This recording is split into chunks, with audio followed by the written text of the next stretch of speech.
video portion of the show today. We also have the Lee's Air Hotline, Lee's Air Plumbing, Heating, and Roofing sponsoring our Lee's Air Hotline, 559-320-1430. The way to reach us on the Lee's Air Hotline. Once again, 559-320-1430, the way to reach us. Our Lee's Air Weather Check, we're still in those triple digits, 101 right now, going up to 102 by the next hour. Then we should dip back down. Going to be dipping back down into the 90s. However, maybe a little bit of a warmer outlook than maybe we were projecting maybe last week in terms of the home opener. So we'll keep an eye on it. I'm seeing triple digits on my monitor as far as that's concerned, but things can change for next weekend. So stay ready for that as we get set for Fresno State, Georgia Southern coming up this Saturday. What else do we got? We've got Clovis Truck Center, who sponsors the 3 o'clock hour. Clovis Truck Center, they're formerly known as Linux of Clovis. They're the first, the biggest, and still the best in the Central Valley. And now they are bigger than the Bedliner. Clovis Truck Center, found just south of the Clovis Rodeo Grounds in Old Town Clovis. Be sure to swing by, say hi to my friends over at Clovis Truck Center today. What else do we got? Of course, we're running some great promotional opportunities for you here. Contest involved with Grocery Outlet. That's right, Grocery Outlet. Go visit Grocery Outlet today. We're going to get you tailgate ready. We have 6 opportunities for you to win a pair of tickets to a Fresno State football game, as well as $100 towards your tailgate opportunity with the Tailgate Ready campaign. So be sure to stop by your local grocery outlet in Northwest Fresno, downtown Fresno, and southeast Fresno, as well as our Sanger and Kerman locations for Grocery Outlet. Be sure to swing by today and sign up for the contest, the ESPN Fresno and Grocery Outlet Tailgate Ready contest. And 6 lucky winners this season will have the opportunity to win a pair of tickets and $100 towards their tailgate. And I'll tell you what, we're already picking our first winner here, and that winner will be notified soon in terms of our first home game of the year with Georgia Southern on the docket. So be sure to sign up today. What else do we got? Student Athlete of the Week. We're going to be having our first Student Athlete of the Week this week. Of course, if you see any sort of athletic achievement that you want to nominate, be sure to send it our way. Go to our website, 1430espnfresno.com, and be sure to send it our way as far as our Student Athlete of the Week campaign. We're going to get that going this week as well. All the great stuff here on 1430 ESPN. All right, we got so much to get into. What is our show looking like today? Here is what the rundown is. We're going to spend a lot of time on the Fresno State game, of course. We've got to talk about Kansas. What happened? How did it go wrong? We'll dissect it here. Hear from Coach Entz earlier today as well. Coach Entz hosting his press conference today. We'll get into some other topics. We'll have another Benotti's Best. A couple of guests on the docket as well. Johnny Bravo coming in for the Grizzlies. They have one more homestand, but I would say I feel pretty good in the idea that this is not the last time you can watch the Grizzlies this year at home. They seem to be ticking their way towards a potential playoff berth. I believe they could clinch a playoff berth this week at home in Duke Chancey Ballpark. So we'll dissect all of it. Johnny Bravo coming out at 4:15 today. And then coming on at 5:15, Jackson Moore joining us to dissect what happened in Kansas. Like I said, he will be going over it. We'll go over some little look ahead as far as the Georgia Southern game. Turn the page on this one. I think a lot of players want to do it. I think a lot of coaches want to do that as well. Also, like I said, want to hear from you, your thoughts on the Kansas game, where you're at, 559-320-1430. What do you think of Fresno State's performance? What are you hoping to see on Saturday in the home opener?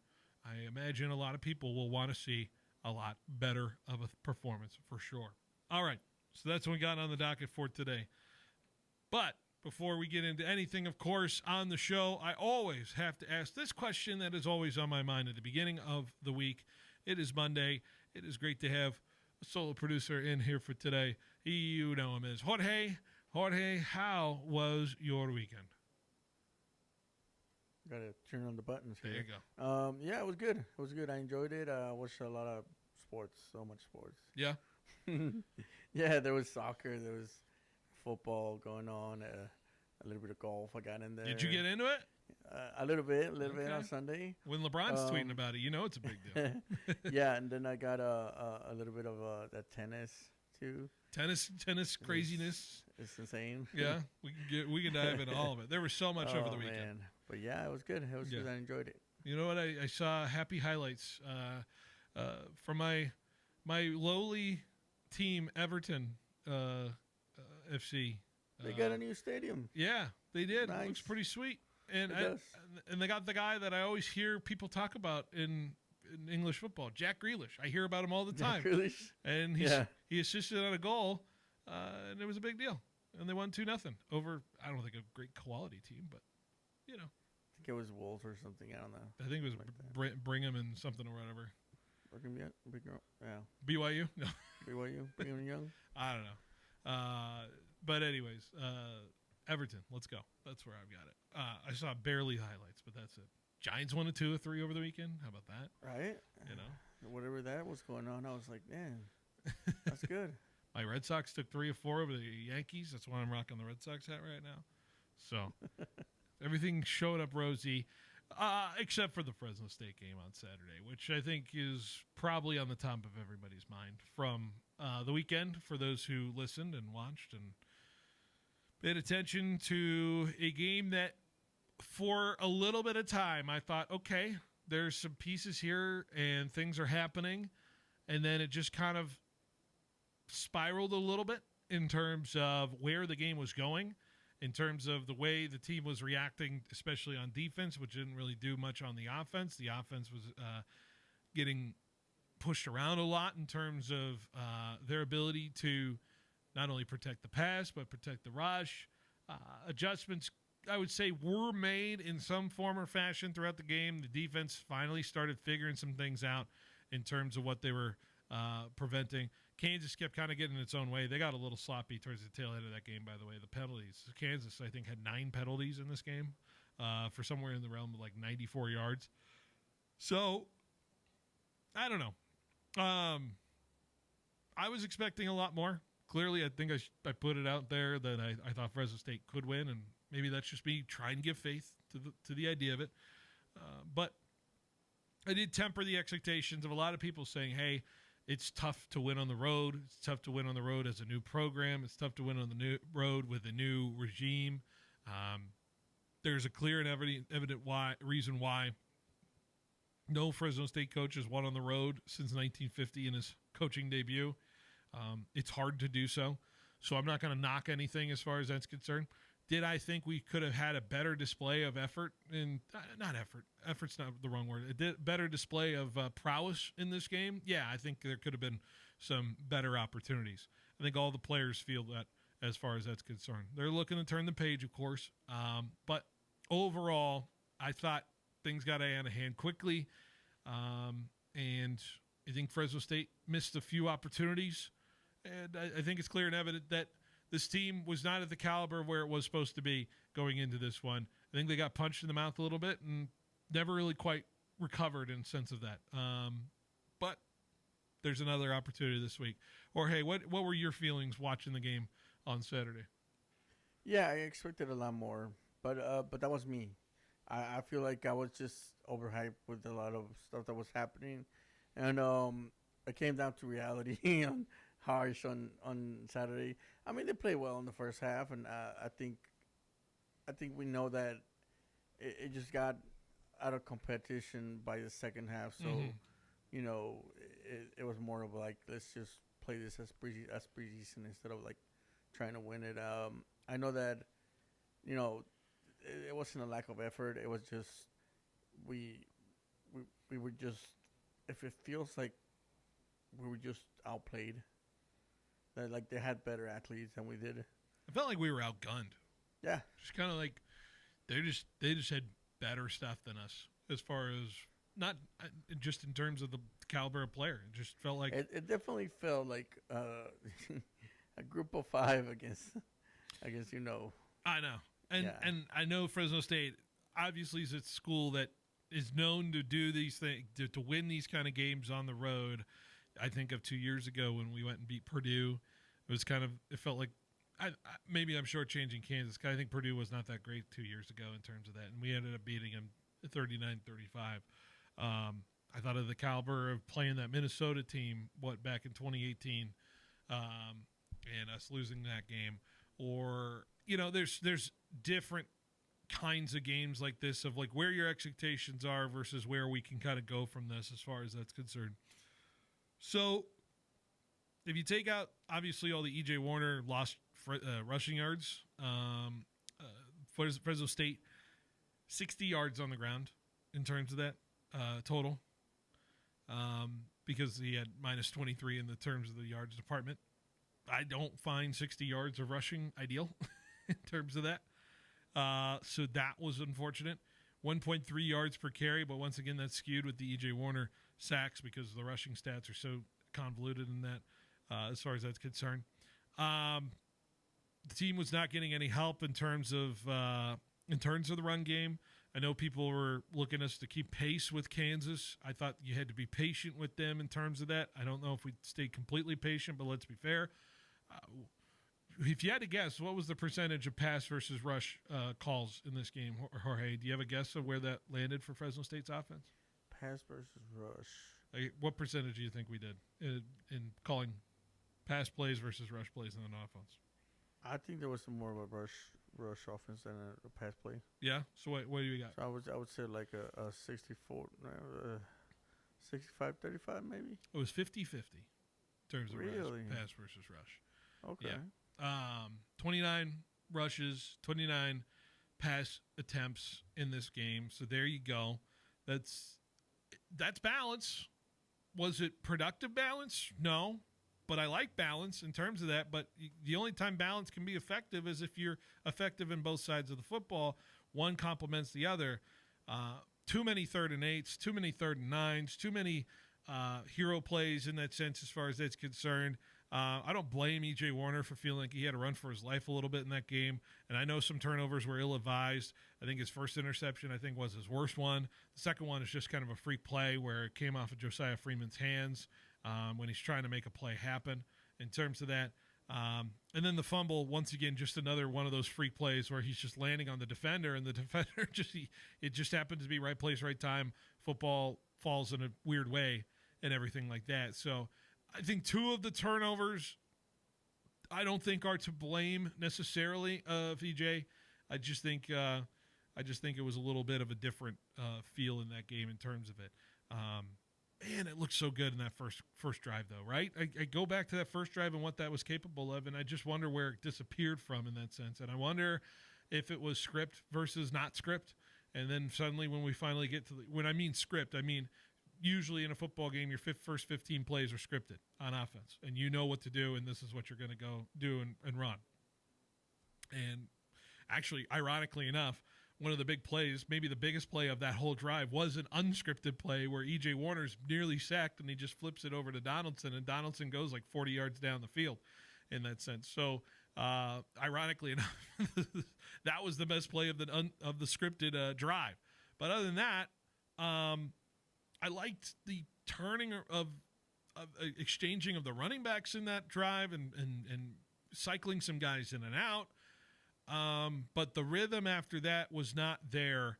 And I don't know if it was a matter of too many cooks in the kitchen in terms of the run game, in that sense of putting guys in and pulling guys out, or not attacking a specific side of the field, too many rolling overs to the right or to the left as far as E.J. Warner is rolling around to, but he was running for his life a little bit.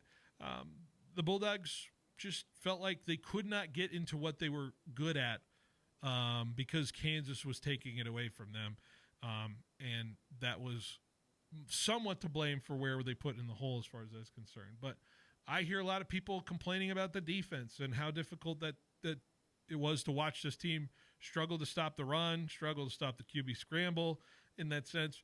I don't know. I sit here and I think, well, it's just kind of when one thing doesn't work, the other thing isn't going to work either. And all in all, it just felt like one of those snowball games that we see a lot in football. So I don't know, Jorge. Is there disappointment on one side of the ball, or what side of the ball do you feel more disappointed in terms of their performance? I feel like the defense was because it just the way they looked was bad. It felt sometimes it looked like they weren't ready for the play or Mm-hmm. that they just got caught off guard.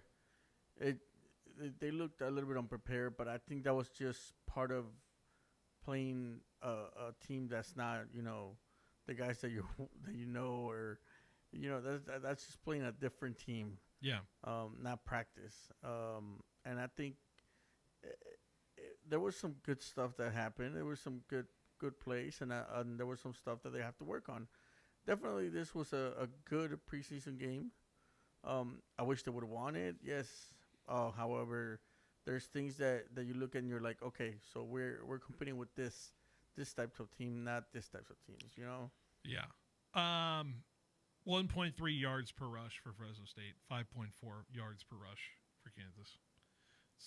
It's just when you're going 4-1 in terms of run productivity, it's just not going to work for you in terms of that. Ironically enough, this was an interesting stat if I'm pouring over the other stats. I thought they'd be better in terms of that, but Kansas only 2 for 10 in the third down department as far as that's concerned. But two massive fourth down conversions that Kansas was able to take care of. Second and 3, or excuse me, going for two for 3 in that department all game, including first quarter, that big run that led to a touchdown for Kansas on that fourth down play. So yeah, it's not ideal.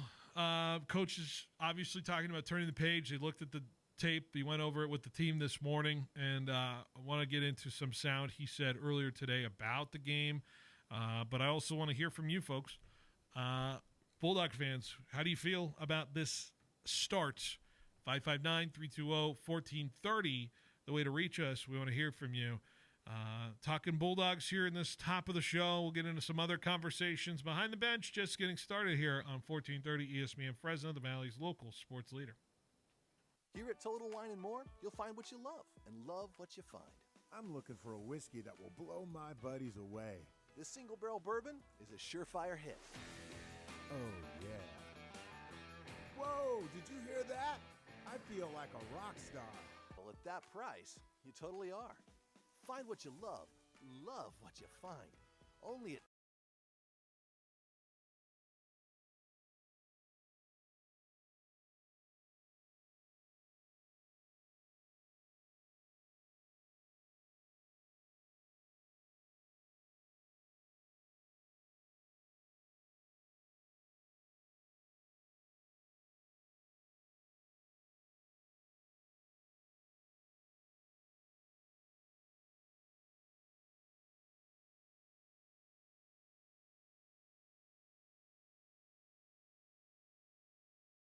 and are consistently recognized as one of the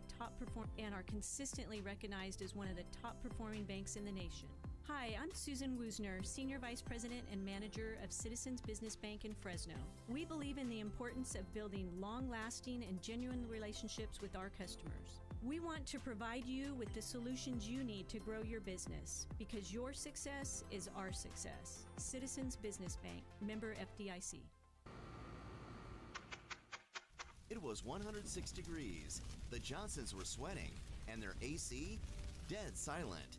But 2 doors down, the Millers, cool and comfortable. Why? They called Lee's Air for a $99 AC maintenance before summer started. We catch problems before they catch you. Don't sweat the heat. Beat it. Lee's Air Plumbing and Heating. Fast, friendly, guaranteed. Call now or schedule at leesair.com.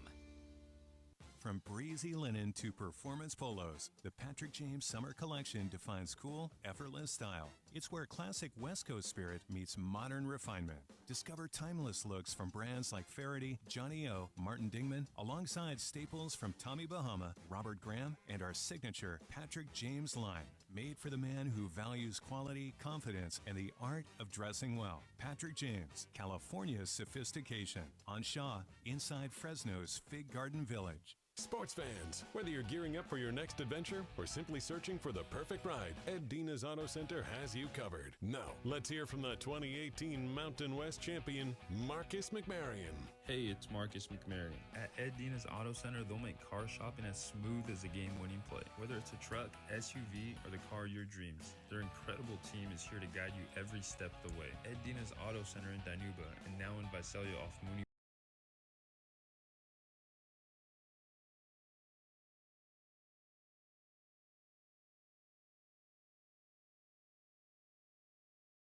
Sports leader here on this Monday. Happy Monday, everyone, as you're getting back into your life and getting back into the work grind as far as it's concerned. We're already thinking about Saturday. When is Saturday coming up? I'm already thinking about when's Friday coming up because we got our Friday Night Lights coming up on Friday.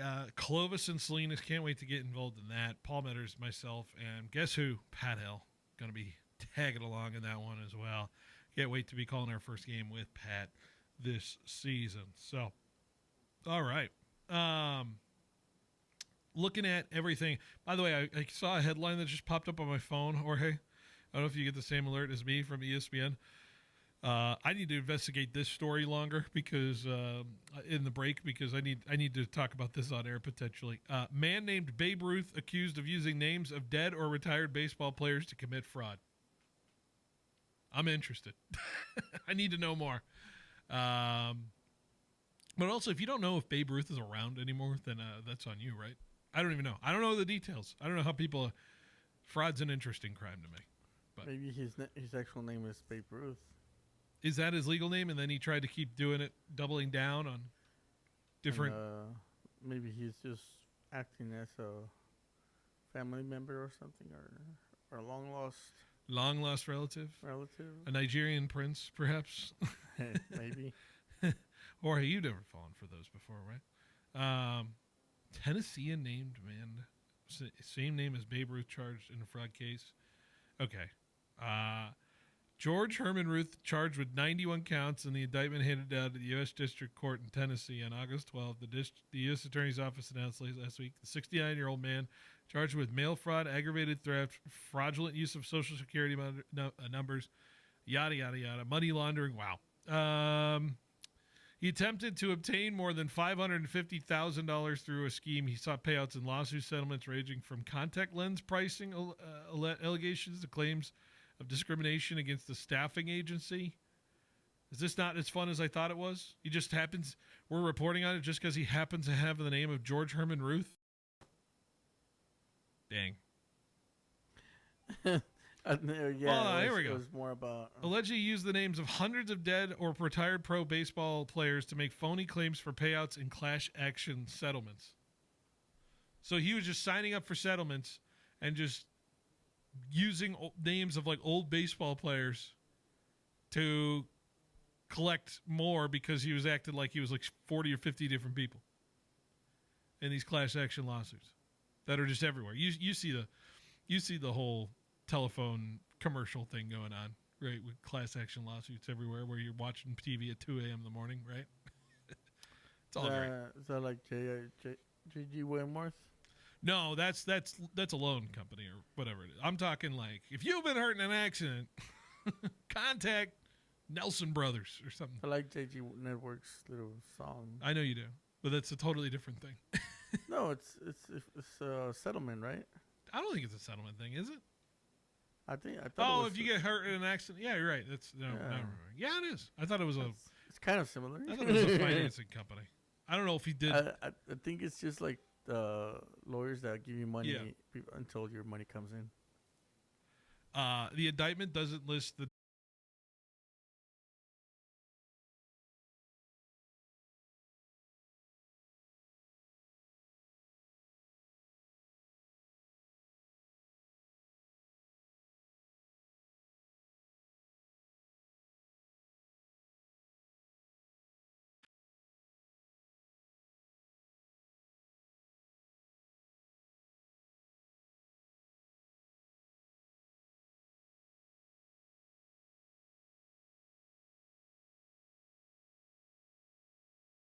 Here's what he had to say about the Kansas performance.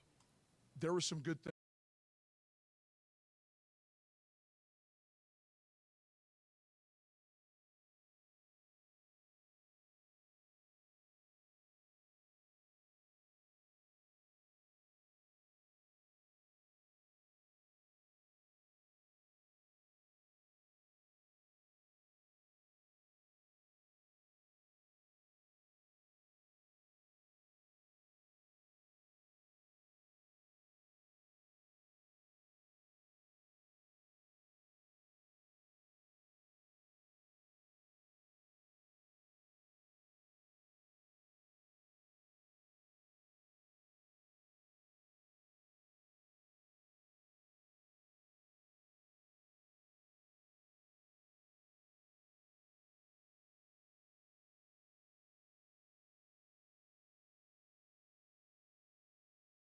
to be the issue. So you're going to face adversity in many, if not all, games to be the issue. So you're going to face adversity in many, if not all, games this season in terms of the Bulldogs side of things. So I just hope that is something that we can absolutely see fixed going into this game, because college football ain't perfect. You're not perfect when you play college football games, and so the Bulldogs have to absolutely be able to bounce back in terms of that. So I found that interesting in terms of the assessment of the performance from yesterday. What do you think, Jorge, from that quote?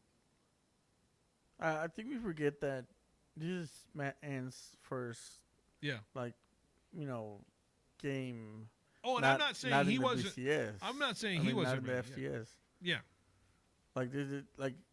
He's also new at this. Yeah. I mean, not new. I wouldn't say new at this, but he's also going through it as much as everybody else is. You know? Yeah.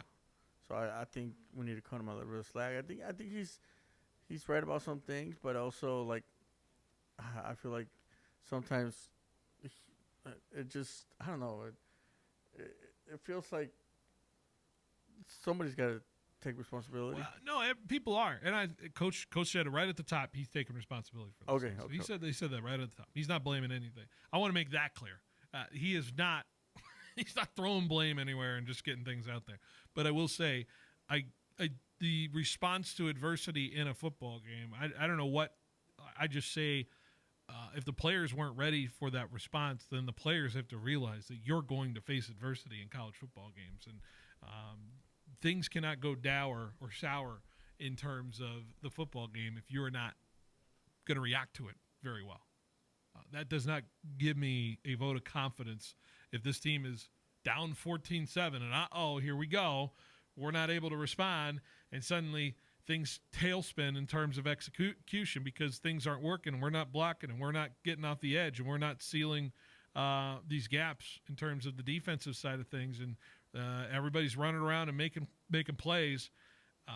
That makes me, that's something we kind of saw all of Saturday, and I really hope we see it differently on the home opener. But the team was angry. The team was very, I would say, a good wake-up call sometimes with these games. Sometimes that's what happens, and sometimes you need that because when you feel like you have a fantastic offseason, sometimes there's not a better rude awakening than actually playing the game and getting your you-know-what whooped as far as that's concerned. And Coach Entz, he mentioned it in the postgame on Saturday, talking about how he's glad some guys responded the way they did in the locker room.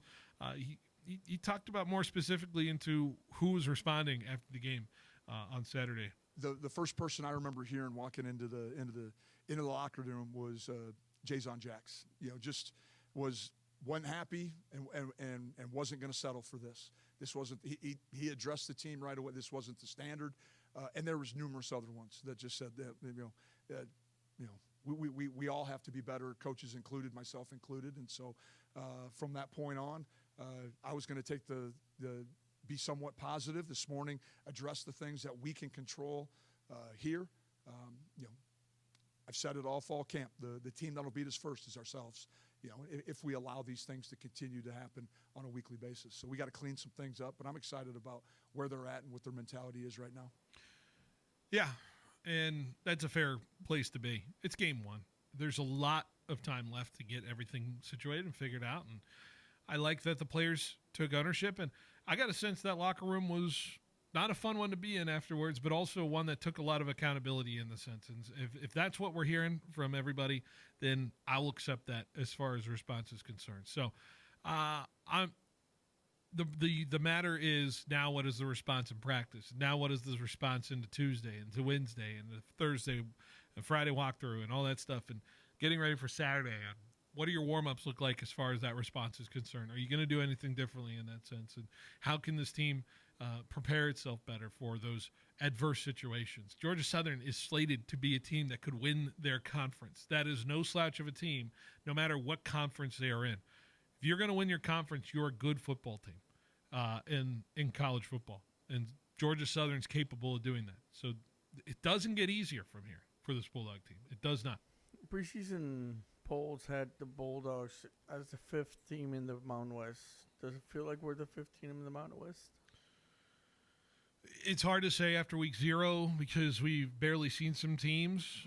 Stanford's kind of in some turmoil, so seeing Hawaii kind of beat them, I wouldn't say I moved the needle. Maybe I'm a little more plus on Hawaii than I thought as far as that's concerned. UNLV was kind of strange because they were just holding off Idaho State all game. I don't know if you saw that as far as that's concerned. So I was looking at that, and I was like, huh? With UNLV. Yeah. So luckily Fresno State doesn't play UNLV this year. But maybe if UNLV is not as strong as they are, then maybe there's something to it. But outside of that, it's hard to tell because we just have barely seen anybody in terms of the Mountain West is concerned. So it's hard for me to find that. But I wouldn't say I've moved the needle up. I'm not going to try to move the needle down as far as that's. I think they kind of sit right where I still think I have them, which is 3rd or 4th in the conference, in my opinion. But it'd have to be after some evaluation of this week and where everybody's at.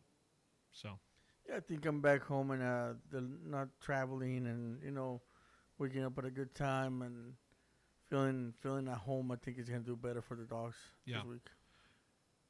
And I know a lot of people are sitting there watching everything, and I think some stuff that was ballooning on social media was just about the turnovers, and people were like, oh boy, here we go with the quarterback situation. And like I said at the first segment, I don't blame 2 turnovers on him as far as that's concerned, EJ Warner specifically in that sense. And Coach Entz talked about EJ as well, his play, and how he's kind of leading the movement of moving on and getting ready for the next one.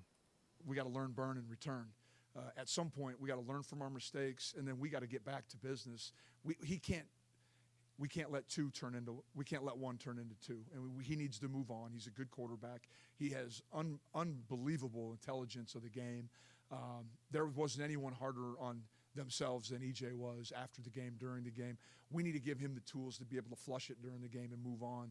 The next play is the most important one, and the next game is the most important one right now because it's the only one we have this week. And he knows he has 113 guys in this room that are committed to helping him win football games. And I know he's already dove into Georgia Southern and already locked into what he needs to do as a quarterback. He's a smart, intelligent young man. He knows that you can't turn the football over. It's not like I got to come at him and tell him the obvious. Yeah, I think here's the thing. I would imagine he was probably disappointed. You feel disappointed in that game.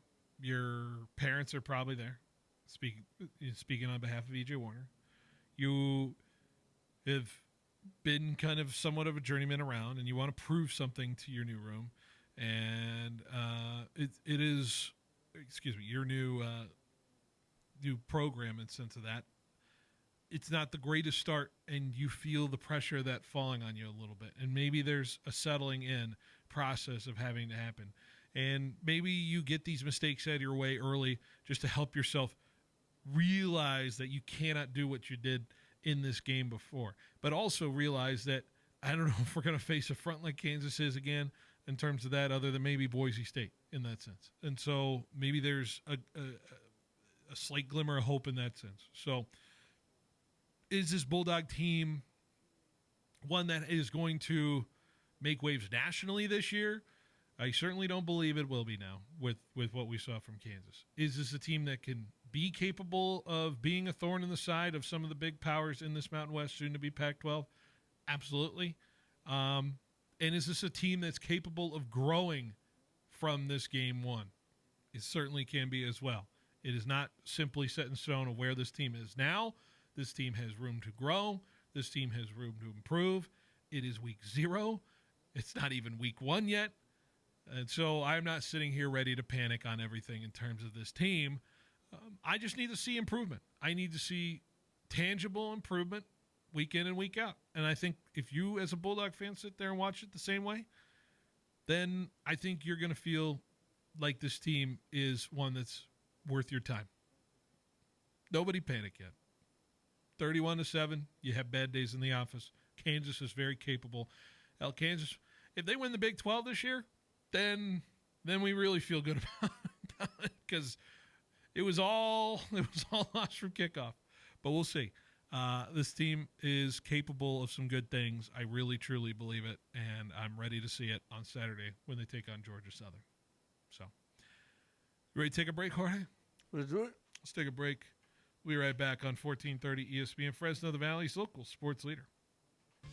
Get your business noticed and stand out from the crowd by visiting Megaprints. Working with the Valley's most prestigious and high-profile businesses since 1998, we print and install custom-designed signs for businesses of all types and sizes. From yard signs to banners to wallpaper and fleet graphics, Megaprints has the state-of-the-art capability to turn the signage you've dreamed of into a reality. Visit megaprints.com today to see our work and what we can do for your business. Hi, I'm Jim Schaefer with Helena Agri-Enterprises. At Helena, we lead with agronomy, and crop health plays a crucial role in maximizing production. You can visit helenaagri.com to find your local Helena retailer and learn more about Helena's products and solutions. Summer temperatures and droughty conditions are rapidly approaching in the Central Valley, which isn't ideal for farming. These environmental stresses can impact yields significantly, so how do we fight against this?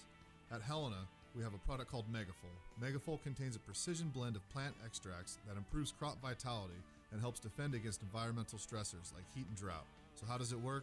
Simply put, the plant extracts in Megafol upregulate genes that produce specific proteins in the crop. More of these proteins means the crop can function at a higher level under stress conditions and less energy is spent on recovery. At Helena, we lead with agronomy, and crop health plays a crucial role in maximizing production. You can visit helenaagri.com to find your local Helena retailer and learn more about Helena's products and solutions.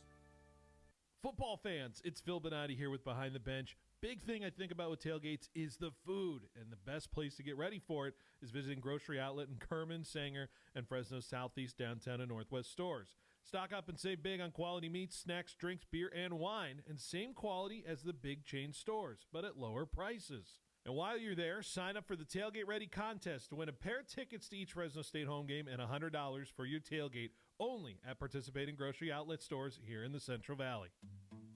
As of today, the 30% federal solar tax credit is still available for homeowners looking to save energy and money, but it's scheduled to be phased out on December 31st, 2025. The time to call Donald P. Dick is now, 255-1644. Let Mr. Cool show you how to drive down the cost of home energy.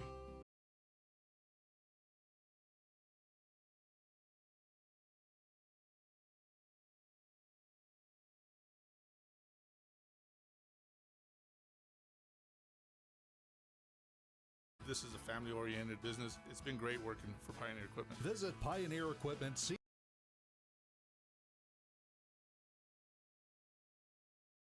It means two good friends, two great stores, one huge parking lot. It means two good friends, two great stores, one huge parking lot. Yeah, it means the fashion furniture. Yeah, it means the fashion furniture Lou Rodman Labor Day clearance. It means Lou Rodman Labor Day clearance. It means sofa love seat combinations and sectionals. It means sofa love seat combinations and sectionals at Fashion for just $14.97. Selected handcrafted Amish floor samples from Lou Rodman as low as half price. Many with free adjustable bases. And then 0% financing at both stores. Well, it may be almost fall, but you should almost fall into the Labor Day clearance at Fashion Furniture and Lou Rodman's on El Paso across from River Park.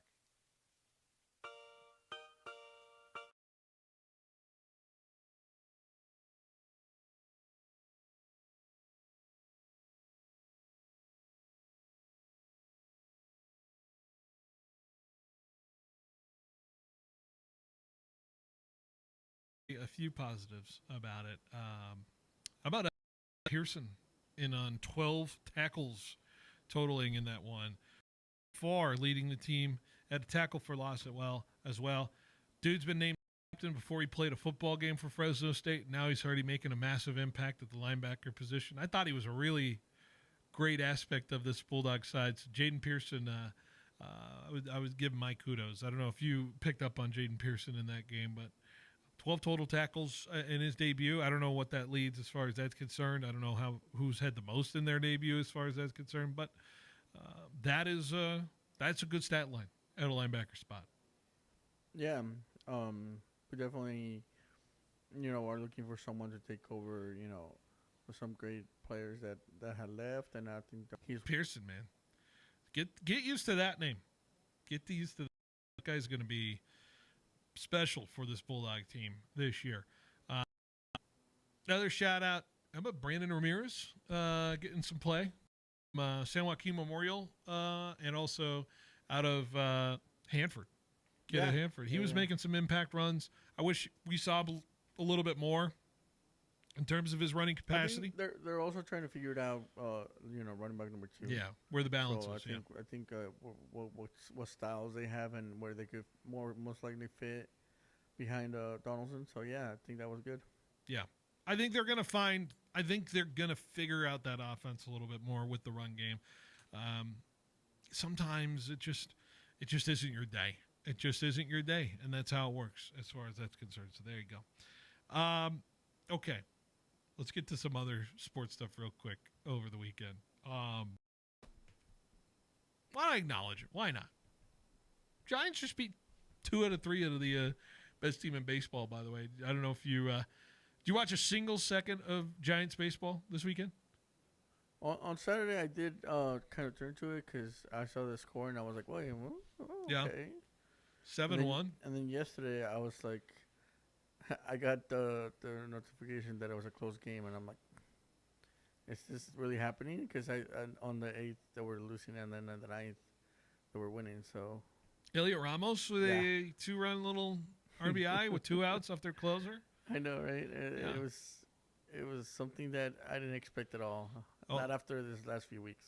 I needed some sort of clutch something from there. And I'm not asking the Giants to make the playoffs. I'm not doing that expectation or anything like that. I'm simply asking for competent baseball because they're more than competent, more than capable of playing a team. Well, the coach for the Brewers said that this team was good enough to be in the playoffs.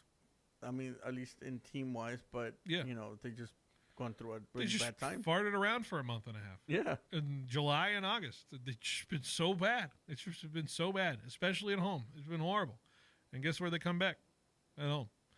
They got so it goes Cubs, then Cubs, then Orioles, then it's Rockies, and then I think they're at St. Louis or something like that. Yeah. And then they're home for Arizona, and then they're home for the Dodgers, and then they're at Arizona one more time, and then they're at the Dodgers, and then I think they're home for St. Louis, and then they're home for Colorado. There we go. I think that's it. That sounds all right. Nobody fact check me. Nobody do it. Anyways. There's a lot to think about with this team moving forward. I really hope so, as far as it's concerned. But when you can beat 2 or 3 from the Brewers, it makes you cheer for a guy, and then it turns into immediate boos after he hits a home run against your former team. I don't know if we've seen. I love the former team versus when a guy goes up against his former team situation. As far as that's concerned, Jorge, I feel like it's one of my favorite things in sports as far as that's concerned. Revenge games, like you could call them. Revenge, that feeling of like, yeah, you let me go, now I'm here to exactly make you pay. Exactly. So, really fun with that as far as that's concerned. So, all right. By the way, any preseason stuff you watched? I'm not going to spend a whole lot of time on the preseason today. Did you watch any of the Niners? It was blacked out. Yeah. It was blacked out. How about that? I had to go to my other site. The one we don't talk about. We don't talk about it. Yeah.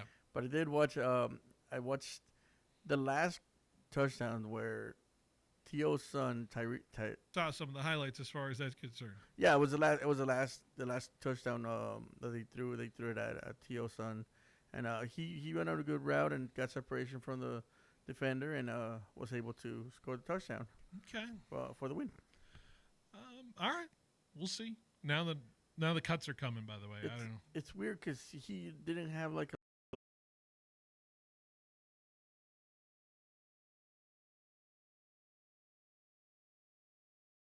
Yeah. I'm kidding. All right. Other sports news. By the way, this broke about an hour ago. By the way, we'll call it a sports story brought to you by Valley Pure. The Raiders signing a 1-year contract, Amari Cooper. I don't know what is left in Amari Cooper's career. I thought he retired. I thought he announced his retirement in this offseason.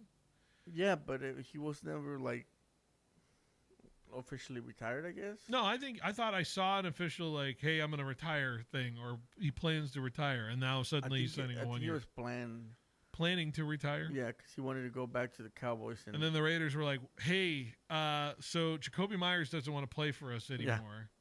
So you want to fill in the gaps while we try to figure this thing out? We'll pay you some money." Some weird was happening there, and I feel like it just.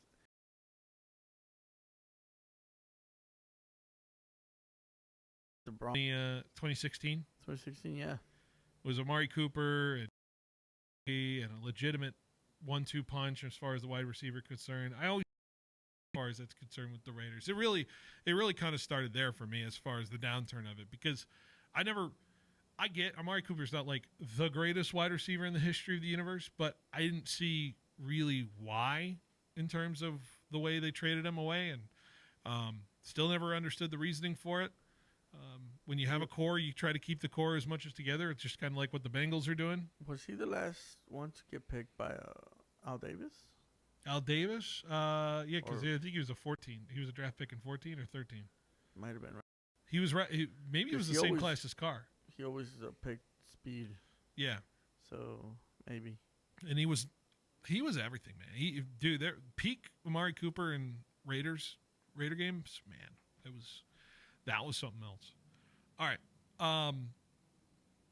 Speed, football, everything like that. We have got another Benotti's Best to get to. We're going to get to 4 more teams on my power rankings list. We have the final 12 to get to here. And I'll do a little reminder coming up next on 1430 ESPN Fresno, the Valley's local sports leader. Hour number 2 coming up next on 1430.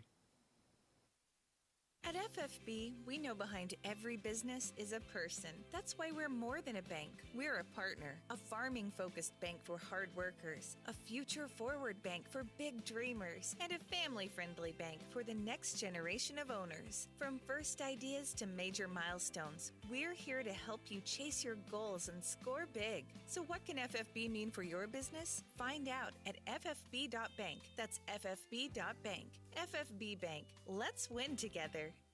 Summer is here, and the hottest deals are at Valley Pure. For premium indoor house flower to tasty edibles, smooth vapes, must-have concentrates, and refreshing cannabis drinks, we've got every deals to keep the season rolling with easy online ordering and curbside pickup right from the app.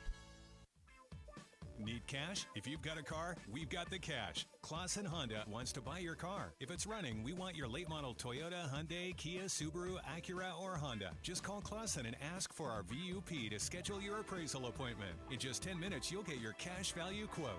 Yes, we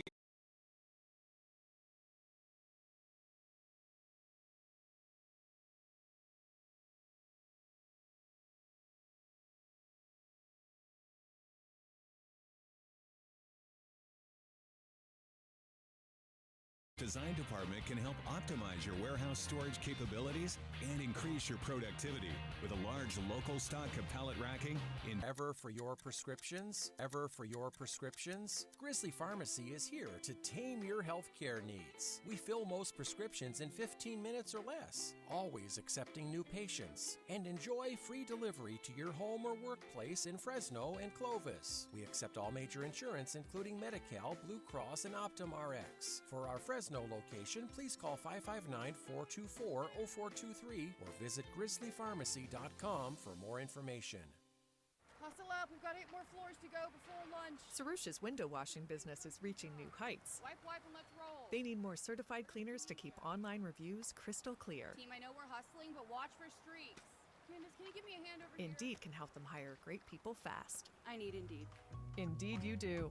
Our hiring platform instantly connects you with quality candidates whose resumes on Indeed match your job description. Visit Indeed.com/credit and get $75 towards your first sponsored job. Terms and conditions apply. Hustle up, we've got 8 more floors to go before lunch. Sarusha's window washing business is reaching new heights. Wipe, and let's roll. They need more certified cleaners to keep online reviews crystal clear. Team, I know we're hustling, but watch for streaks. Candace, can you give me a hand over here? Indeed can help them hire great people fast. I need Indeed. Indeed you do. Our hiring platform instantly connects you with quality candidates whose resumes on Indeed match your job description. Visit Indeed.com/credit and get $75 towards your first sponsored job. Terms and conditions apply. I'm here at the Roger Dunn Open. Former Fresno State football coach Pat Hill is at the first tee. Hey, it's a fairway hit. Yeah, but that's the wrong fairway, Coach. I need to buy a golf game. Coach, I really think you need a Roger Dunn makeover. When you buy a game at Roger Dunn, anybody, anytime, anywhere. This is the old coach, Pat Hill. I bought this 7-iron at Roger Dunn Golf. Number 8 at Tehama, 162 yards out. Eagle, baby! You're listening to the home of the San Francisco Giants, KFIG Fresno, 1430 ESPN. This is SportsCenter. I'm Nick DeLuca, closing in on kickoff across the NFL. A couple hold-ins looming for stars and a couple ending today. Bengals edge rusher Trey Hendrickson heading back to the field, getting a one-year pay bump from $14 million to $30 million. He'll still be an unrestricted free agent after the season.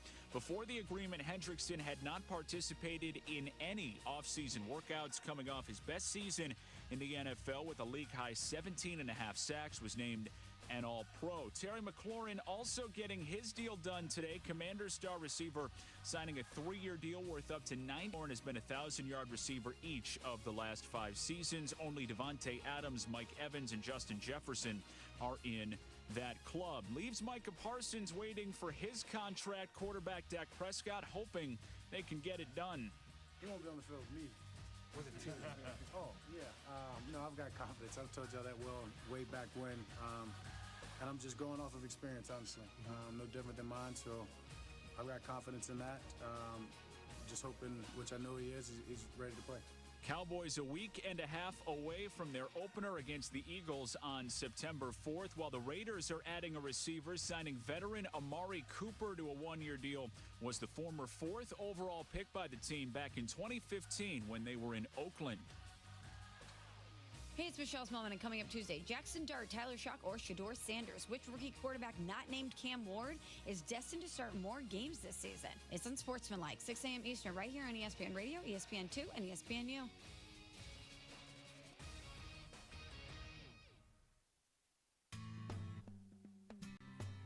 He's got the knowledge. Because once again, I have to come on there and talk about how right I am once again. In anything that it comes to sports. He's got the questions. I'm going to lose it. Are you kidding me? What are we doing here? He's got the guests. 20th head coach in Fresno State history here, Matt Ed. It's all moved. Voice for the Central Valley sports leader. Behind the bench, start now. Brought to you by Helena Agri. That's right. Behind the bench here on 1430 ESPN. Fresno, the Valley's local sports leader here on this Monday. Happy Monday, everybody. It's good Monday. It's good Monday to be here. Good to bring you all of that distraction from your workday. We're getting close to it, folks. It's almost over. You're almost through your Monday and ready to head off into the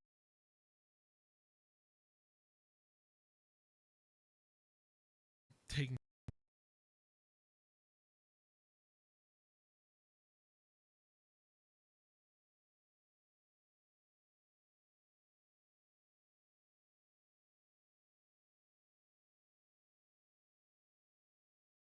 discuss as far as my Benotti's Best, which is a continuation from last week.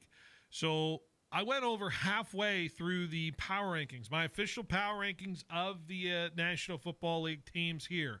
We are now up to the final 12. We're going to reveal 12 through 9 here right now. Well, Jorge, do you need a little refresher on who I've had up in the rankings so far? I think the people need a refresher, right? Yeah, a little bit, just to know what we got before and where we're going. Exactly. But first, let me set us in the mood here a little bit. So here's what we got so far in the power rankings. We got number 32, the Saints. Number 31, the Browns. Number 30, the Titans. Number 29, the Colts. Number 28, the Giants. Number 27, the Raiders. 26, the Patriots. 25, the Panthers. 24, the Jets. 23, the Cardinals. 22, the Dolphins. 21, the Jaguars. 20, the Bears. 19, the Steelers. 18, the Ravens. Excuse me, not the Ravens. 18, the Falcons. 17, the Bengals. 16 the Cowboys, 15 the Seahawks, 14 the Niners, and 13 the Denver Broncos. You were here for some of those. A reminder for you folks, Jorge's going to give me a too high, too low, just right ranking for some of these teams. I wonder if this is the part of the ranking that gets a little more divisive as far as that's concerned. Maybe because they're like high teams. The high teams, who's good, who's not, as far as that's concerned. And we start with number 12, who now I feel like I have too high. But it's fine. And right now, I'm going to go with the Houston Texans, who, there's some good football in here. I feel like I knock them a little too much just because when I see the Texan logo, I think of one thing, and that is pure comedic failure in everything that they do, just because of how horrible the last 25 years has been for this franchise since it came into the NFL. Yes, there's been some good years. Yes, they have made it to a divisional round. Have they made it to a conference championship? I do not believe so. This team is, once again, one that is going to have some ability to do some things, especially on the defense. Now, don't get me wrong. Yes, Will Anderson Jr., phenomenal player. Daniil Hunter, phenomenal player. Azeez El-Shaair, phenomenal player. C.J. Gardner-Johnson, who some thought were injured to begin the year, he's fine. He'll be playing this season. And a lot of other opportunities for some guys to do some things in this season as far as the defense is concerned. The D'Amico Ryans has him humming. But can this offense provide enough for him? Nico Collins is a very good receiver. Is he number one quality? We're going to find that out real soon. Christian Kirk is going to be the wide receiver too. They have Jaden Higgins in there as the 3 guy. For C.J. Stroud, who I thought took somewhat of a step back last year. His sophomore season wasn't as prolific as his beginning season. Joe Mixon's going to miss some time here at the beginning of the year. They're relying on Nick Chubb, who last we saw him, his leg was split in half. So we're going to find out where he's capable of as far as that's concerned. Dalton Schultz, good tight end. Offensive line needs some help in terms of that as far as that's concerned. I think the Texans' offensive line, one of the worst in the National Football League. Man, I think I have them too high at 12, but it's where the ranking is put already. The Houston Texans sit here. Yeah, I think that's about right. Yeah, just right. Yeah, just right. I think a lot of things, just are working for them, but at the same time, they still have to work some other stuff. They work in a good division. I mean, let's talk about that. That division helps. That division is definitely helping, but I feel like they work on some stuff that like the quarterback issues and things, but. CJ still needs to, just work a little bit more and get more experience, I guess. Yeah, I'm curious about this team. Because they gave the Chiefs a little bit of a run in that playoff game, so it's not totally dead on arrival for me for the Houston Texans, but it's tough. It's a tough path for me to see for them. Next up at number 11, I'm putting the Green Bay Packers here at number 11. Jordan Love, he's a quarterback that I think he's going to have to justify his amount of money he's being paid right now. He's decent. He's very good. But he needs to figure that out as far as winning the big games, especially in his division when they face the Vikings and the Lions, where they both lost both of those games. Drafting Matthew Golden, I think, is going to be an interesting wrinkle to this team as far as the wide receiver position is concerned. Is Josh Jacobs able to repeat what he's done as a workhorse in terms of the running back position? On the defensive side, they do have some guys. I think there's some ability there, but it's just a matter of putting it all together for this season. I think there is opportunity for this team to take a big leap up, potentially venting some other teams that are up on my power ranking, maybe even one in their own division. I feel that we haven't gotten to yet that they could supersede as far as that's concerned. But right now, I'm hedging it a little bit. Green Bay sits at 11. That's where I got them. I feel like it might be a little bit too high, maybe Really? 1 or 2 spots, just because I feel like the quarterback's injured and they haven't really said anything about it. And It's his non-throwing hand thumb, though. Non-throwing hand. Still, if he gets hit in it, that's going to be a problem. yeah, he might still be able to throw, but any injury will throw you off your game, really, if you let it. But yeah, we'll see. We'll see how he reacts to that, and we'll see. I just don't feel they have like any like superstars in their team. I don't know if I make myself clear. Like anybody that could take them from one place to another, like it feels like they're going to stay stacked. Moving from Jair Alexander is certainly a choice. It is certainly something that they're going to have to justify on that defense as far as that's concerned. Number 10. We're in the top 10 now. I've got the Washington Commanders here at number 10. They just locked up Terry McLaurin literally today. So they have their wide receiver core with him and Deebo Samuel. Yes, Deebo Samuel's on this roster. Surely they could be better than last year. But I'm hedging it a little bit because I think in the running back spot, I don't trust Austin Eckler to be as productive as he has been. He had a really good season last year. I'm going to admit that. But I don't know if it's totally sustainable with where his age has been. And, man, he looks so slow sometimes in terms of that as far as that's concerned. So I like the offense for sure. I think there's some defensive potential additions as well that has made this team a little interesting. Von Miller, what up? He's on this roster as far as that's concerned. Frankie Louva was great last year. Javon Kinlaw, what up as far as the roster is concerned? Marshawn Lattimore, they made some additions. But teams catch up to rookie quarterbacks. And so a sophomore season for Jaden Daniels is one that is keeping me from putting them higher on this potential power rankings. So I'm hedging it for now. They're on the lower spectrum of where I really can think they can be capable of. It's contingent on where the NFL can play catch-up to with the Commanders. So that's why I have them right here at number 10.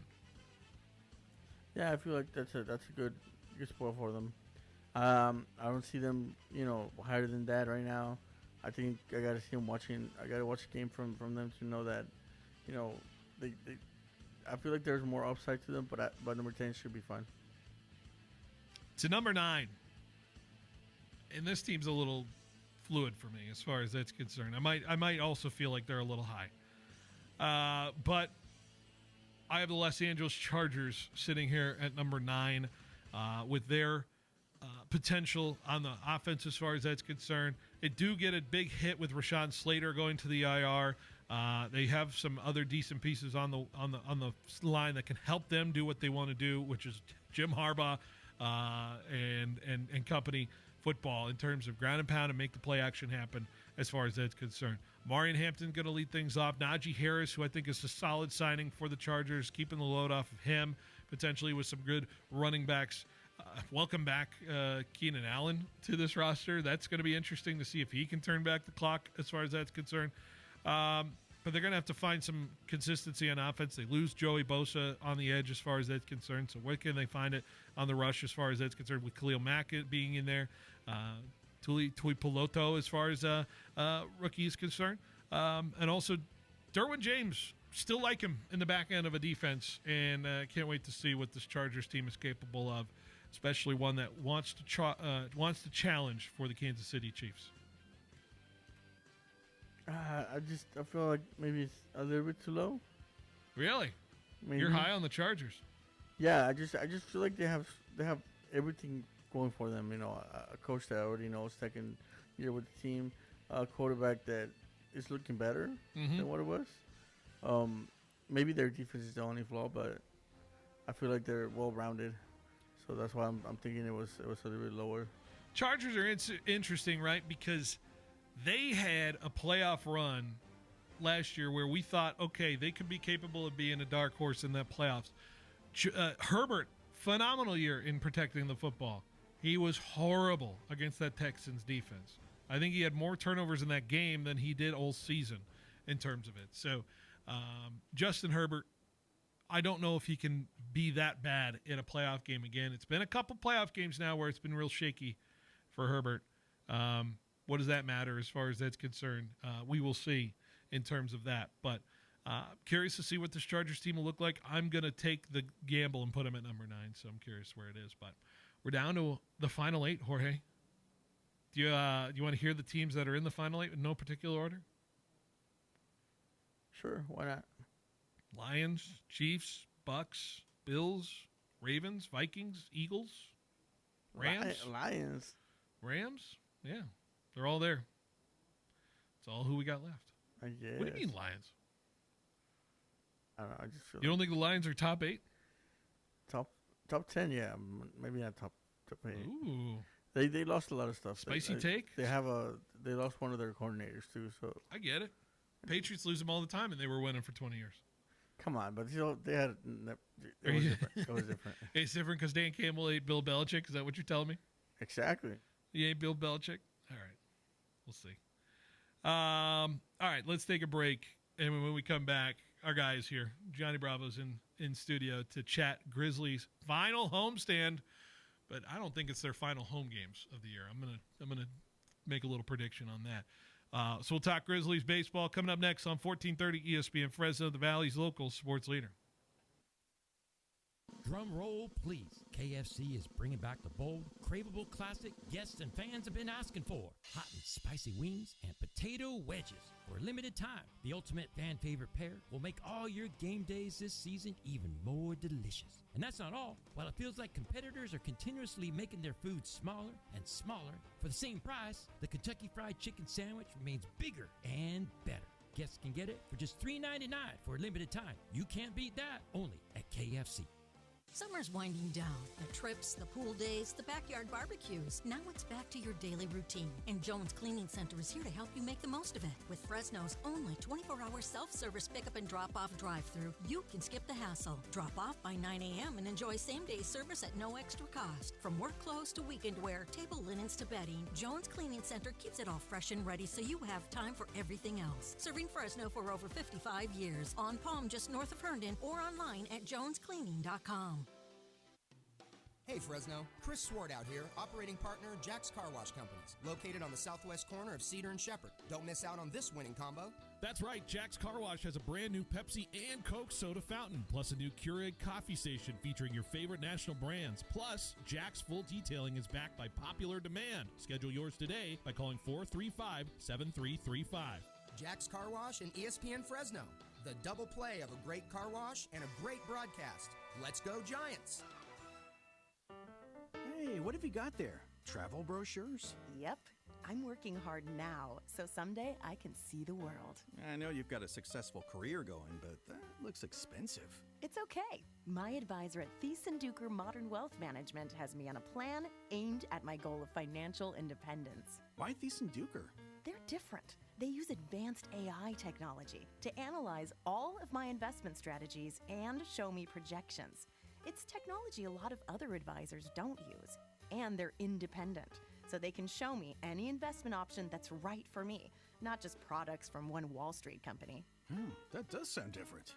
My goal one day is to have Thiessen-Duker help me convert my investments into income I can use to live on and travel the world. I think I need Thiessen-Duker. Just visit Thiessen-Duker.com and give them a call. The advisors of Thiessen-Duker Modern Wealth Management are registered representatives with and securities offered through LPL Financial, member FINRA SIPC. Is a cracked screen or dying battery putting the brakes on your day? Swing by Self-Fix for lightning-fast phone repairs. Our expert techs are wizards with all major brands, guaranteeing your device is back in action before you know it. Plus, every fix comes with our rock-solid warranty. Drop by 6751 North Blackstone or dial 559-765-8044 to lock in your spot. Self-Fix, your ultimate ally in phone rescue. Stay plugged in, only with Self-Fix. Introducing The Sidebar, a brand new open-air beer garden at Me and Ed's Coney Island Grill in River Park. Experience a new way to catch a game, hang with friends, and enjoy new appetizers, char-grilled burgers, salads, wings with over 10 house-made sauces, and of course, world-famous Me and Ed's pizza. Thirsty? Try our self-poured taps with over a dozen craft beers, wines, ciders, and craft seltzers. Plus a full bar with an impressive selection of tequilas, whiskeys, and craft cocktails. The Sidebar at Me and Ed's Coney Island Grill, now open in River Park. Here at Total Wine & More, you'll find what you love and love what you find. I'm looking for a whiskey that will blow my buddies away. This single barrel bourbon is a surefire hit. Oh, yeah. Whoa, did you hear that? I feel like a rock star. Well, finding this bottle at that price, you totally are. Find what you love what you find.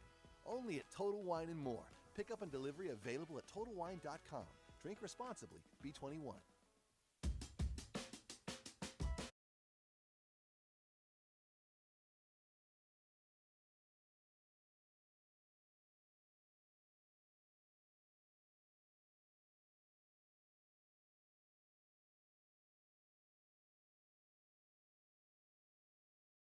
ESPN Fresno Valley's local sports leader. I literally saw 13 on there, so that's what happened in my brain. It's Monday, folks. We're making it happen. Johnny Bravo's making it happen on a Monday as well. Johnny, good to have you here. Final homestand. I cannot believe it. Feels weird, man. Like, it feels like it came out of nowhere. I mean, it feels like just yesterday when it really was March that you and I were here talking about, the exciting upcoming season, this exciting Grizzlies team. And here we are right on the playoff doors, really making this final push. You called it, what was it, last week, 2 weeks ago? I mean, you gave me a Phil Benotti guarantee, and it sure seems to be really close to coming true. So, even though it is a final homestand where we're really having a strong feeling that baseball's not done at Chick-Chansey Park yet. Absolutely. We've got a chance to host a couple of playoff games. So we're, just enjoying them as they come. Mathematically, a chance to even clinch this week. As early as Wednesday, yeah. So mathematically, the magic number's 5. Realistically, it's only at 4 because we hold the tiebreaker against the Modesto Nuts. So it gives us a little bit more, a little bit more of a reason to sleep tight at night, knowing that even if we do end the season tied with them, we're in. But yeah, I mean, combination of 4 Grizzlies wins and Modesto losses, and we're in the playoffs. We're hosting, playoffs here in downtown Fresno. Tuesday, September 9th would be game 1 of the North Division Series, and just looking forward to seeing the city continue to support the team. Hey, and if this team makes the playoffs, which feels like it will be, it's going to be taking on a San Jose team, and that San Jose team is good, very good. They've had a fantastic year all throughout, probably the most complete year we've seen in the California League. But man, I don't know if they've had a series like the last time, because the Grizzlies going 5 of 6 on them. That confidence level has to put you pretty high as far as, if we can do that, I mean. Yeah, you can win 2 of 3. We can do that, right? If you can win 5 of 6, you can win 2 of 3. And again, this team is on another. They just have a different energy about them than they've had all season, which has been really, really fun to see. The guys have really coming into their own. And again, we're talking really kids, right? Yeah. You've got a bunch of 18, 19, 20-year-olds on this team who the individuals they were, not just the baseball players, but the people that they were back in April are very different than the people they are now here rolling into September. And to see that kind of level of confidence, see this Grizzlies team that we all knew was possible. We all knew that, they had this opportunity to, prove a lot of people wrong, especially after those first few months of the season. It's really cool to see this team click. And again, what a confidence booster, right? To roll into San Jose, take 5 of 6. San Jose, who we know if we're to make the playoffs, will be that first round matchup. And just, roll into 2 more great weeks of regular season before getting to see San Jose again here in Fresno. By the way, how great was it to kind of fire up the television and you got a chance to watch Grizzly baseball this weekend? It was pretty cool, huh? I saw that was like a late little ad. I don't know if it was in the works or anything like that, but for those who had the local NBC Bay Area, plus I think you were able to watch Grizzlies baseball from the road. Yeah, that was really special, right? And me being a Bay Area kid, my family still living in the Bay Area, there's a little bit of an extra special tie there, right? To think, oh my gosh, I had watched, San Francisco Giants baseball for a decade at least on NBC Sports Bay Area, and then to see your Fresno Grizzlies there, to have the folks over at NBC Sports reach out asking for logos and whatnot. There's definitely various moments throughout the year where I kind of have to catch myself and be like, wow, I get this incredible opportunity to be the marketing director of a pro baseball team of the Fresno Grizzlies. And that was definitely one of them, right? So it was special. People as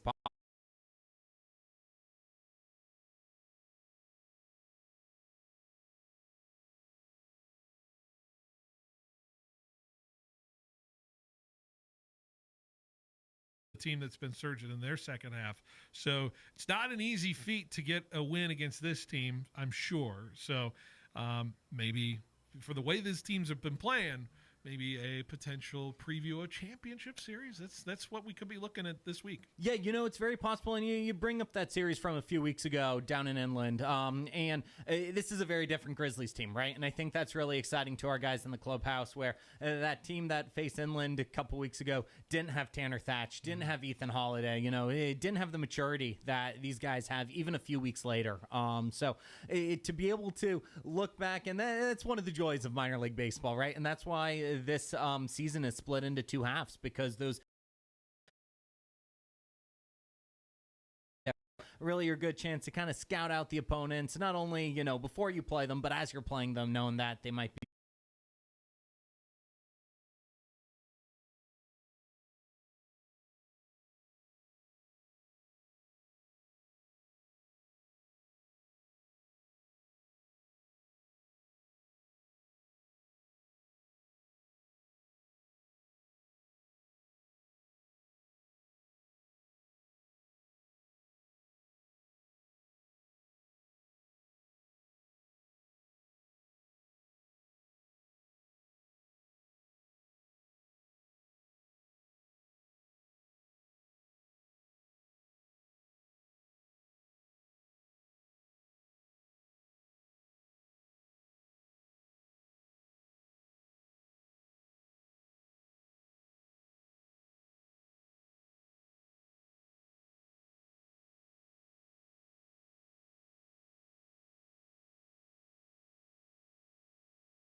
this week doesn't stop. Keeps right? going. The 30th Princess Night. Tell what's going on there. Yeah, so Princess Night and Touch a Truck Night. We're combining these two nights together. They are two fan favorites, two family favorites every single year, and we figured this night is so much fun. Let's go ahead and do them together and make it a really cool night for the entire family. So you've got Princess Night, where you're going to have some of your favorite storybook princesses around the ballpark, taking photos, getting a chance to meet all of our fans, and then Touch a Truck. This is where we bring, all of the biggest, coolest trucks from the Central Valley. You're talking dump trucks, you're talking, big Hummers, military vehicles, fire trucks, et cetera, et cetera. We put them all out in Tulare Plaza, and kids at heart get a chance to get up in the cab, get to honk the horn, and really see what all these big vehicles are about. So it's really a night for the family. And of course, fans who are there, if you're either not going to the Fresno State football game, or, you're coming to check out Chickchansey Park and then going to the football game a little bit later,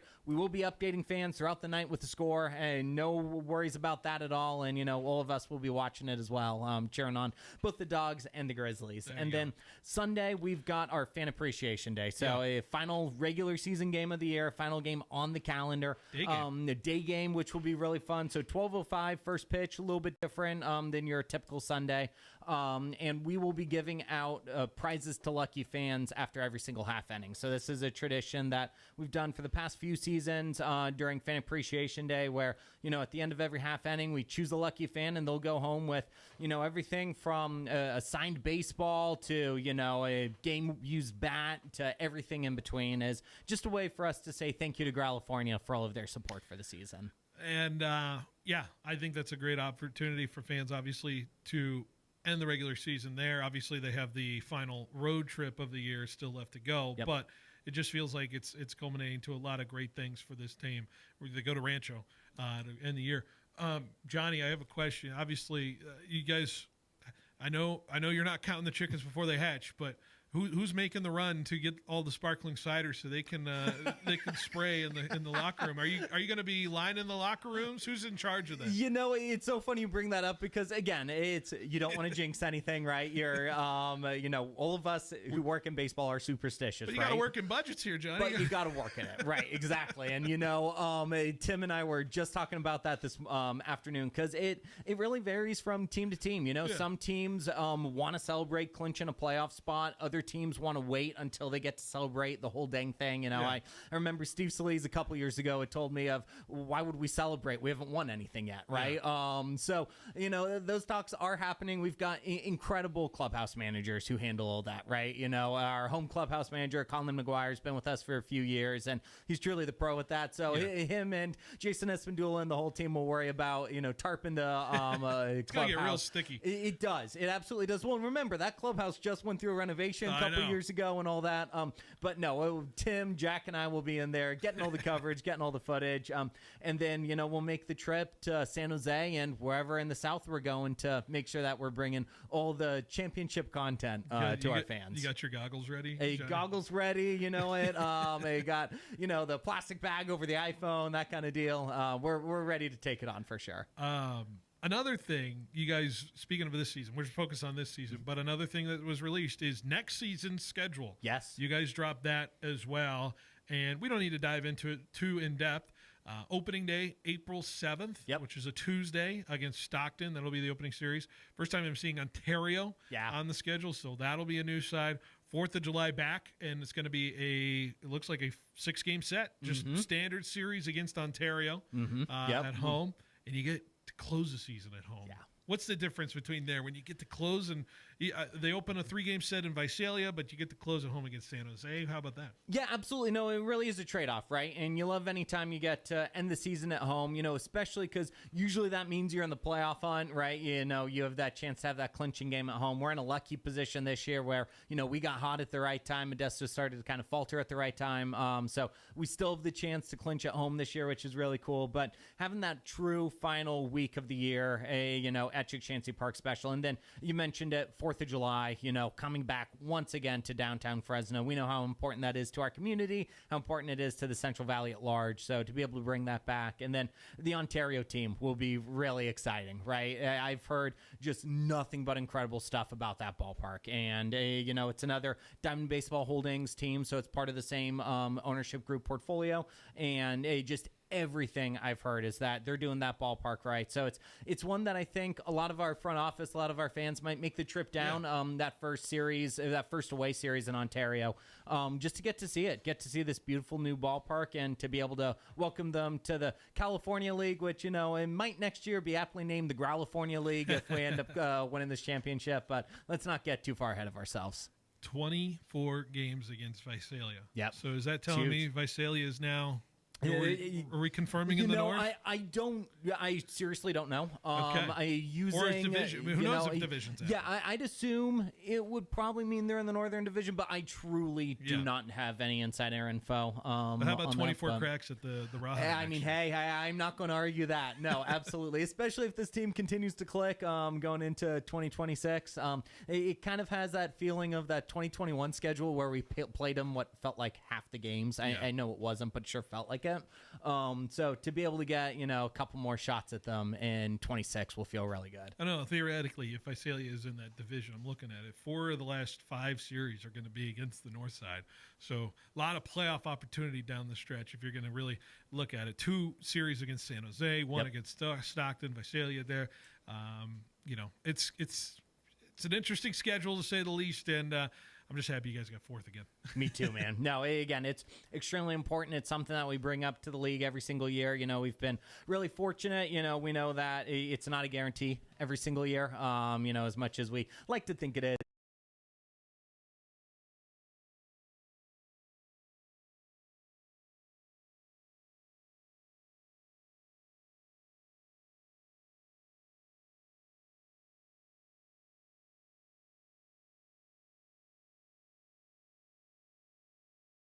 That we clinch our spot, FresnoGrizzlies.com. Fans will be able to buy them almost instantly because we want downtown Fresno to be buzzing with Grizzlies baseball. We want, the Central Valley to come support the Central Valley's team and cheer on the Grizzlies to a championship. And do we have a theoretical date again for that? Yeah, absolutely. So Northern Division Game 1 would be September 9th. So that's a Tuesday. That's going to be a 6:50 first pitch. And then to get way too far ahead of ourselves, love it. Championship Game 1 at Chansey Park will be September 14th. That's that Sunday at 5:05 p.m. 5:05. All right. So hopefully we all see those games for sure. And I don't know. It could be some crazy stuff going on during the game for you guys. It'll be good. Really blowing it out as far as that's concerned. So, Johnny, have a great final series of the year. It probably won't be the final home game. Nope. Phil's guarantee right there. Phil's guarantee. I love it. It feels good. We'll see you at the ballpark. Thanks, Phil. All right. Johnny Bravo of the Fresno Grizzlies here on 1430. Stay with us. Behind the Bench rolls along on this Monday afternoon. ESPN Fresno is proud to bring back the Student Athlete of the Week. Each week, we'll honor a local high school standout for their performance on the field, in the gym, or on the court. It's our way of celebrating the hard work, dedication, and talent of Valley athletes who give it their all. And it all leads to Student Athlete of the Year. Do you have an athlete you believe is worthy of this award? Enter them in at 1430ESPNFresno.com today. The Student Athlete of the Week, shining a spotlight on the stars of tomorrow. Prices on steel and materials are going up, but at Pacific Steel Supply, they're still delivering the best deals in the industry. Whether it's residential, commercial, industrial, or ag projects, Pacific Steel Supply will match or beat any competitor's price by an extra 10% on top quality steel, metal roofing, and components. With 24/7 service, fast delivery, and the best prices, the time to act is now. Get your free quote today from Pacific Steel Supply in Fresno, Ashland, and Parkway off Highway 99 or online at pacificsteelsupply.com. Hey everybody, Paul Metters here, host of the Central Valley Sports Report. I want to give a big shout out to Clovis Stone, Masonry, and Landscape Supply, proud supporters of all high school athletics, especially our Clovis schools. For over 50 years, they've been the Valley's go-to for natural and artificial stone, brick, block, bark, hummus, you name it, with fast available. Find them on Sunnyside, just south of Herndon and Clovis, or online at clovisstone.net. Ball improvement starts here at Clovis Stone. At Citizens Business Bank, we've been taking a personal approach to banking for over 40 years and are consistently recognized as one of the top performing banks in the nation. Hi, I'm Susan Woosner, Senior Vice President and Manager of Citizens Business Bank in Fresno. We believe in the importance of building long-lasting and genuine relationships with our customers. We want to provide you with the solutions you need to grow your business because your success is our success. Citizens Business Bank, member FDIC. It was 106 degrees. The Johnsons were sweating, and their AC, dead silent. But 2 doors down, the Millers, cool and comfortable. Why? They called Lee's Air for a $99 AC maintenance before summer started. We catch problems before they catch you. Don't sweat the heat. Beat it. Lee's Air Plumbing and Heating. Fast, friendly, guaranteed. Call now or schedule at leesair.com. Welcome to A Plus Signs. Thanks. Yeah, I need some custom exterior signs for my business. Great. What's the name of your business? C Plus Signs. Wait, you own a sign company? Yep, C Plus Signs. And you want us, A Plus Signs, to make your signs? Yeah, I need them really fast, and we can't touch our turnaround times. We are kind of known for that. For signs that stop traffic, drive traffic, and even direct traffic, call A Plus Signs. Remember, A Plus has great technicians to service and repair signs, too. Yeah, we got a guy, but he's afraid of ladders. Football fans, it's Phil Benotti here with Behind the Bench. Big thing I think about with tailgates is the food, and the best place to get ready for it is visiting Grocery Outlet in Kerman, Sanger, and Fresno's Southeast, Downtown, and Northwest stores. Stock up and save big on quality meats, snacks, drinks, beer, and wine, and same quality as the big chain stores, but at lower prices. And while you're there, sign up for the Tailgate Ready contest to win a pair of tickets to each Fresno State home game and $100 Grocery Outlet stores here in the Central Valley. The wait is over. Toledo's Mexican restaurant, family-owned for over 30 years, is now open in Cedar Rainiz in Northeast Fresno. It's your spot for bold, authentic Mexican flavors and all your favorite sports games. Happy hour runs Monday through Friday, 2 to 5, plus weekends, Saturday and Sunday, 8 to 10 p.m., and Saturday mornings, 8 to 11 for college football. Enjoy $10 appetizers and $7 house margaritas. Toledo's, now with 3 locations in Clovis and Fresno. Order online at ToledosMexicanRestaurant.com.